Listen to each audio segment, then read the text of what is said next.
សួស្តីបងប្អូនទាំងអស់គ្នាបាទនៅក្នុងសារព័ត៌មានថ្ងៃនេះគឺខ្ញុំដកស្រង់ចេញមកអំពី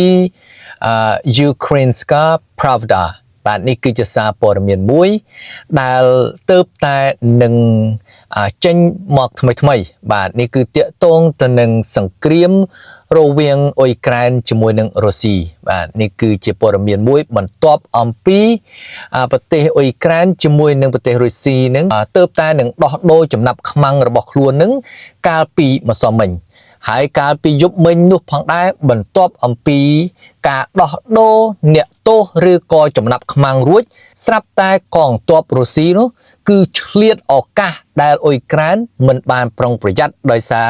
ទើបតែនឹងដោះដូរអ្នកទោសឬក៏ចំណាប់ខ្មាំងស្រាប់តែកងទ័ពរុស្ស៊ីនឹងគឺបានធ្វើការវាយប្រហារកាលពីយប់មិញនោះគឺបានបាញ់បង្ហោះយន្តហោះគ្មានមនុស្សបាំងនឹងរហូតដល់ទៅ250គ្រឿងហើយបូករួមជាមួយនឹងមីស៊ីលផ្លោងនឹង14គ្រាប់ផងដែរទើបតែនឹងដោះដូរអ្នកទោសឬក៏ចំណាប់ខ្មាំងនឹងថ្មីសោះស្រាប់តែយប់ឡើងរុស្ស៊ីនឹងគឺឆ្លៀតឱកាសនឹងគឺធ្វើការវាយប្រហារសន្ធប់មកដល់ទីក្រុងគៀវនោះតែម្ដងឥឡូវនេះប្រទេសរុស្ស៊ីគឺបានចេញសេចក្តីថ្លែងការណ៍មួយថានឹងបញ្ជូនអនុស្សរណៈនៃបទឈប់បាញ់ទៅប្រទេសអ៊ុយក្រែននៅប៉ុន្មានថ្ងៃខាងមុខទៀតលោក Konstantin Kosachev អនុប្រធានក្រុមប្រឹក្សាសហព័ន្ធរុស្ស៊ីដែលជាសភាជាន់ខ្ពស់នៃសភារុស្ស៊ីបាននិយាយថាប្រទេសរុស្ស៊ីនឹងនៅប៉ុន្មានថ្ងៃខាងមុខទៀតនឹងត្រូវបញ្ជូនសំណើរបស់ខ្លួននឹងទៅដល់ទីក្រុងគៀវសម្រាប់អនុស្សរណៈដើម្បីដោះស្រាយសង្គ្រាមនៅអ៊ុយក្រែនកាលពីសប្តាហ៍មុនប្រទេសរុស្ស៊ីបានបញ្ជូនគណៈប្រតិភូជាន់ទាបនឹងបានទៅជួបជាមួយនឹងគណៈប្រតិភូខាងអ៊ុយក្រែនផងដែរនៅប្រទេសទូគីនៃទីក្រុងអូស្តានប៊ុលហើយព័ត៌មានលម្អិតលោក Kosachev រាយការណ៍ថាអនុស្សរណៈនេះ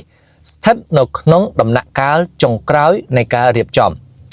ហើយសម្រង់អំពីលោក Kosachev ការងារលើអនុស្សរណៈកំពុងតែដំណើរការទី1វាស្ថិតនៅក្នុងដំណាក់កាលចុងក្រោយហើយទី2ខ្ញុំរំពឹងថាសំណើរបស់រុស្ស៊ីនឹងត្រូវបានបញ្ជូនទៅភាគីអ៊ុយក្រែននៅថ្ងៃខាងមុខនេះគឺជាព័ត៌មានដែលនិយាយដោយលោក Kosachev រដ្ឋមន្ត្រីការបរទេសរុស្ស៊ីគឺលោក Sergei Lavrov បាននិយាយថា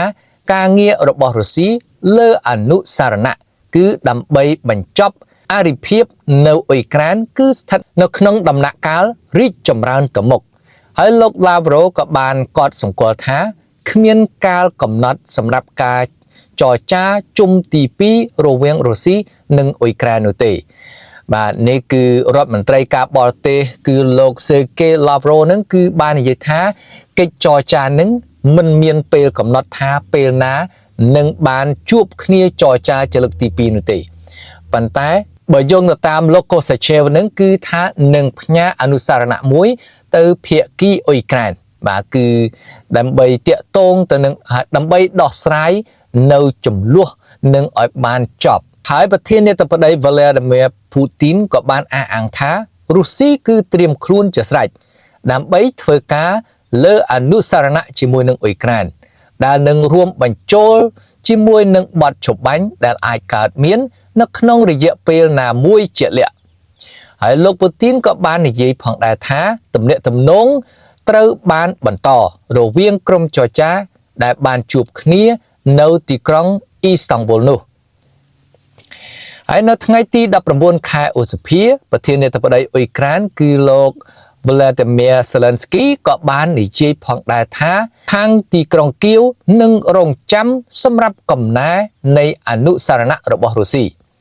ហើយលោក Zelensky ក៏បាននិយាយទៀតថាប្រសិនបើរុស្ស៊ី